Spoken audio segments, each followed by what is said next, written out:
canadien. Comment vous allez réconcilier le Canada anglais au Canada français? Bien, on le fait déjà. On le fait déjà avec notre plateforme électorale. Ce que le Québec veut actuellement, le gouvernement du Québec et le gouvernement d'Alberta, par exemple, c'est plus d'autonomie. Le Québec ne veut pas qu'Ottawa s'ingère dans ses champs de compétences, qu'Ottawa vienne lui dire comment gérer son système de santé. L'Alberta ne veut pas qu'Ottawa vienne lui dire comment gérer ses politiques énergétiques. Et donc, ils veulent de l'autonomie. Mais cette autonomie-là, elle existe dans la Constitution canadienne. En respectant la Constitution, on donne de l'autonomie aux provinces et on fait une radicale décentralisation. Donc, ça va être bon pour le Québec, ça va être bon pour l'Alberta, mais ça va être bon pour toutes les autres provinces parce qu'on est différents. La culture québécoise est différente de la culture albertaine. La culture au Nouveau-Brunswick, elle est différente que la culture que les gens de Colombie-Britannique.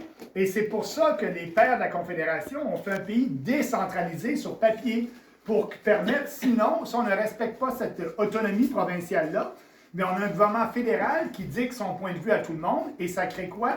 Des chicanes constitutionnelles et des débats sur l'indépendance. Le débat sur l'indépendance au Québec qui a lieu actuellement, si le gouvernement respectait le Québec et ne s'ingérait pas, M. Legault veut décider de l'immigration à 100 %.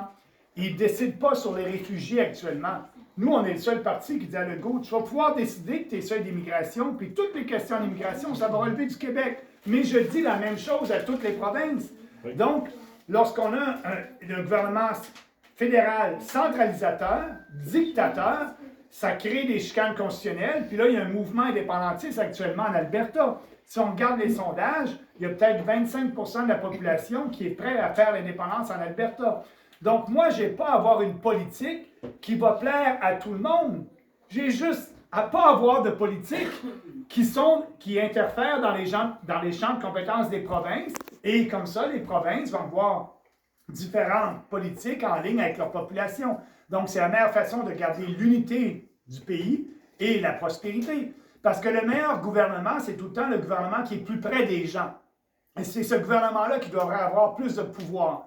Par exemple, dans votre municipalité, si votre maire passe un règlement municipal que vous n'aimez pas, bien, vous allez le voir, votre maire, à l'épicerie. Vous allez le voir au dépanneur. Vous allez l'accrocher. Vous allez dire, hey, là, tel règlement, ça n'a pas de bon sens, etc. Le meilleur gouvernement, c'est un gouvernement qui est près des gens. Donc, le gouvernement du Québec devrait déléguer plus de pouvoir et de responsabilités aux municipalités avec un pouvoir de taxation. Le Canada, dans notre Constitution, c'est ça. Dans notre Constitution actuellement, toutes les relations avec le gouvernement, les pères de la Confédération ont décidé que c'est avec le gouvernement de la province. Exemple, les affaires sociales, c'est provincial. La prison, c'est provincial. La santé, c'est provincial.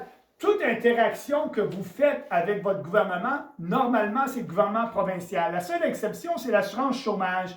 Pourquoi? C'était de compétence provinciale avant dans la Constitution, mais après la grande crise des années 20, les provinces ont cédé l'assurance chômage au fédéral et c'est le fédéral qui est responsable de ça. Mais les pères de la Confédération ont décidé que l'individu, le meilleur gouvernement, c'est celui près des gens, puis la province est près de ces gens. Et le gouvernement national devrait avoir le gouvernement fédéral devrait avoir des politiques nationales et internationales seulement. C'est ça la Constitution canadienne. Donc, pour répondre à ta question, pour satisfaire à l'ensemble des provinces, la réponse est respecter la Constitution.